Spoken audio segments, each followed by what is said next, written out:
আছে প্রমাণ আছে সংকেত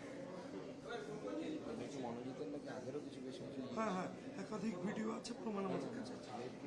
হ্যাঁ হ্যাঁ नड्डा जी का फोन है ना, नड्डा जी का फोन है। 2 मिनट छोड़ो, 2 मिनट छोड़ो 2 मिनट।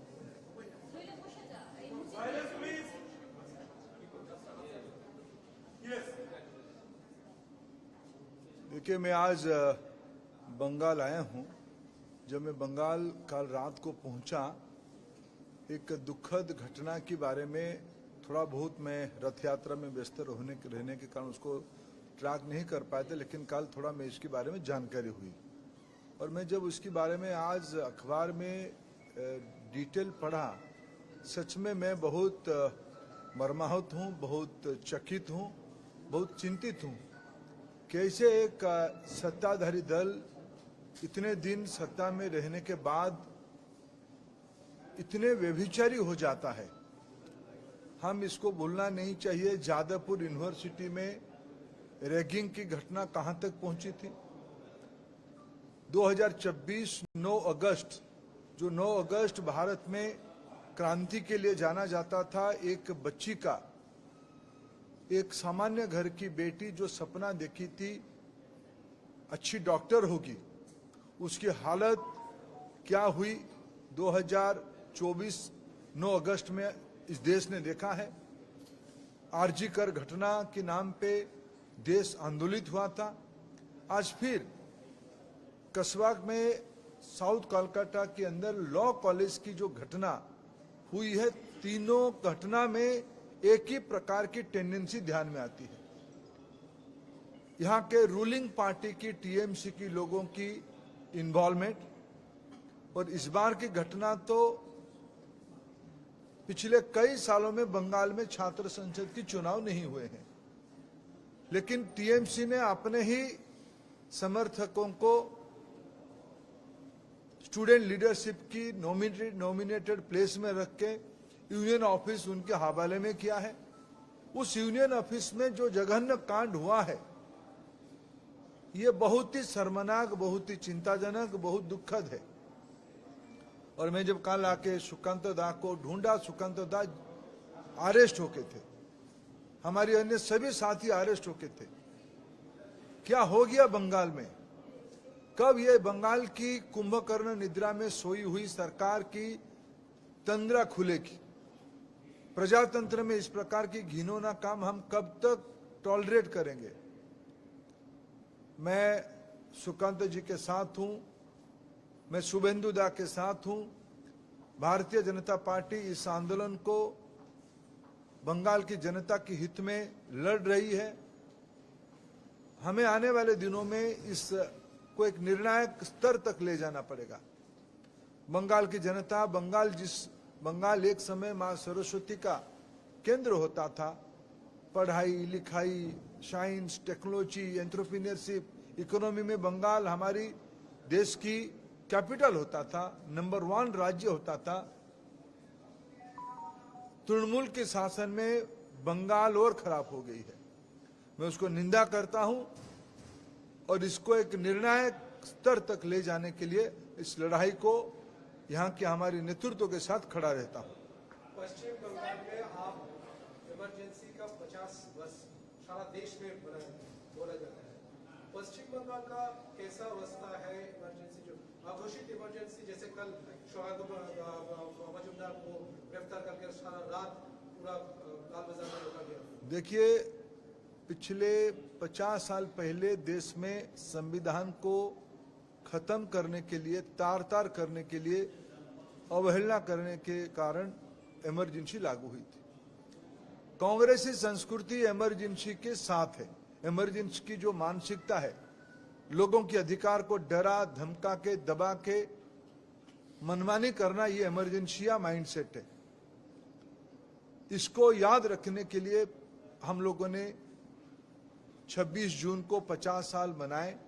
लेकिन दुख के साथ मैं कहूं, उसी कांग्रेस संस्कृति को आगे ले जाने वाले तृणमूल कांग्रेस उसी मानसिकता से अभी भी उभरी नहीं है।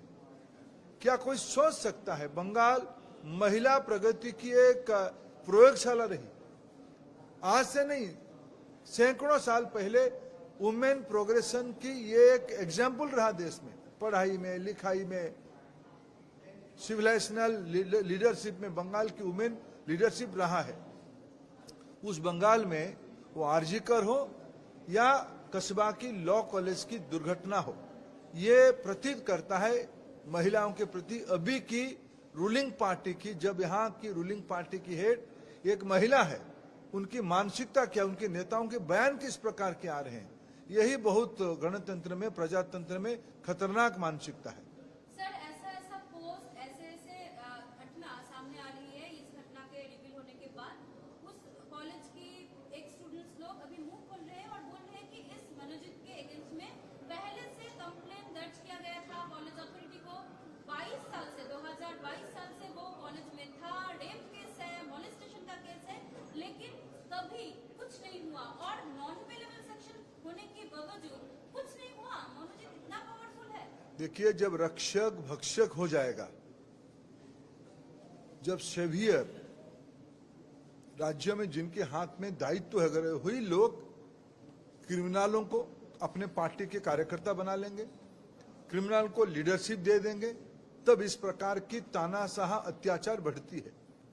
मैं इसको कठोर से कठोर शब्दों में निंदा करता हूं और इसके खिलाफ बंगाल में एक दुर्बार जन आंदोलन दिख रहा है। ये एक वानव घटना नहीं है। कंटिन्यूअसली इनके हाथ में व्यवस्था बची नहीं है। आरजी कर में पुलिस की रूप में उनकी पार्टी के लोग थे, अभी तो उनकी पार्टी के एक्टिविस्ट आ गए। मेरे को सुकांत दा कह रहे थे कुछ दिन पहले उनकी पार्टी के कार्यक्रम में फ्रंट लाइन में वो तथाकथित आरोपी मिसाइल निकाल रहा था। इनको रूलिंग पार्टी को उत्तर देना पड़ेगा, जवाबदेही देना ही पड़ेगा। कॉलेज अथॉरिटी का क्या भूमिका होना चाहिए? देखिए, कॉलेज अथॉरिटी छोटा चीज होता है। जब मुख्यमंत्री की दफ्तर, रूलिंग पार्टी की मंत्री, रूलिंग पार्टी की पॉलिटिकल लीडरशिप इस प्रकार के कामों को पैटर्नाइज करेगा, कॉलेज अथॉरिटी बेचारा क्या करेगा? उनको तो उत्तर देना ही पड़ेगा। लेकिन मैं बंगाल की स्थिति में उसको और गंभीर षड्यंत्र, गंभीर अत्याचार दिख रहा हूं। हर एक कॉलेज में जनरल बॉडी में सिर्फ पॉलिटिकल पर्सन ही है, क्यों एजुकेशन पर्सन? देखिए हमारे देश में अनेक राज्यों में राजनीतिक लोगों ने, इस बंगाल में भी पॉलिटिकल लीडरशिप ने, after all Madan Mohan Malviya BHU तो बनाए थे, श्यामा प्रसाद मुखर्जी तो कोलकाता यूनिवर्सिटी की लीडरशिप तो दिए थे, वो तो पॉलिटिकल लोग थे। ऐसा नहीं है, हमारे डॉक्टर सुकांत मजूमदार भी तो प्रोफेसर रहे। बंगाल में अनेक मनीषियों ने शिक्षा से आके पॉलिटिक्स में भी आए हैं, वो अच्छा काम किए हैं। लेकिन अभी वाला घटना थोड़ा अलग है। ये तो एंटी सोशल क्रिमिनल पॉलिटिकल लोगों की जामा पे, उनकी ताकत के कारण कॉलेज को कब्जा लिए हैं, ये अलग है। इसी को हम निंदा करते हैं। टीएमसीपी का निर्वाचन नहीं हो रहा है, छात्र संसद का निर्वाचन। तो किसी लिए यूनियन ऑफिस खुले थे? कौन बैठता था वहां? किसको नॉमिनेट किया गया था? कौन उसके उत्तर देगा? मैं आपके माध्यम से बंगाल की लीडरशिप को, मुख्यमंत्री जी को ये सारे प्रश्न पूछता हूं। एक हाथ में आप स्टूडेंट्स यूनियन इलेक्शन करोगे नहीं। आप खुद स्टूडेंट मूवमेंट से आए हो, आपको हो क्या गया हो दीदी? आप स्टूडेंट लीडर रहे, यूथ लीडर रहे, भले ही आपसे हमारी कोई वैचारिक असहमति रही, लेकिन आप स्टूडेंट यूथ मूवमेंट से आए हो। आप कैसे आज के बच्चों को आप इस प्रकार के हालत में रख रहे हो? उनको रेप, मर्डर, इस प्रकार की घिनौना हिनियस क्राइम कैसे सोचा जा सकता है? आप उसको पैटर्नेज देते हो, कोई परिवर्तन आपके नहीं हो रहे, आपको मन को कष्ट नहीं देता है? बंगाल के लोग उसको क्षमा नहीं करेंगे। तृणमूल के सांसद विधायक कह रहे हैं कि लड़की क्यों गई अकेली, वहां पर नहीं जाती तो ये सब नहीं घटता, कुछ लोगों के साथ जा सकती थी, किसी को बोल सकती थी। मदन मित्र ने कहा है कि टीएमसीपी लीडर्स को बोल सकती थी, खुद अकेली क्यों गई? मैं तो उसको निंदा कर ही रहा हूं शायद, लेकिन आप गलत जगह पे पूछ रहे हो। ये सारे प्रश्न जाके आज नवान्न जाके आदरणीय श्रीमती सुश्री ममता बनर्जी को पूछिए, महिला मुख्यमंत्री है। किस प्रकार के लोगों को साथ लेके चल रहे हैं?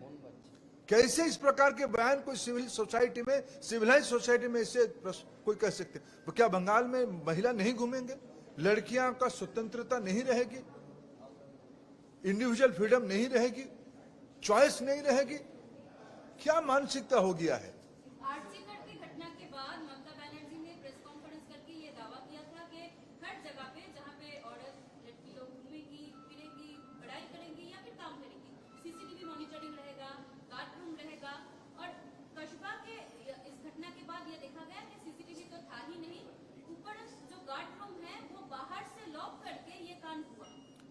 देखिए, अभी तो जो मैं अखबार में आज पढ़ा, उस पीड़िता का वीडियो भी उन्होंने बनाया, उनकी पार्टी लोगों ने बनाया।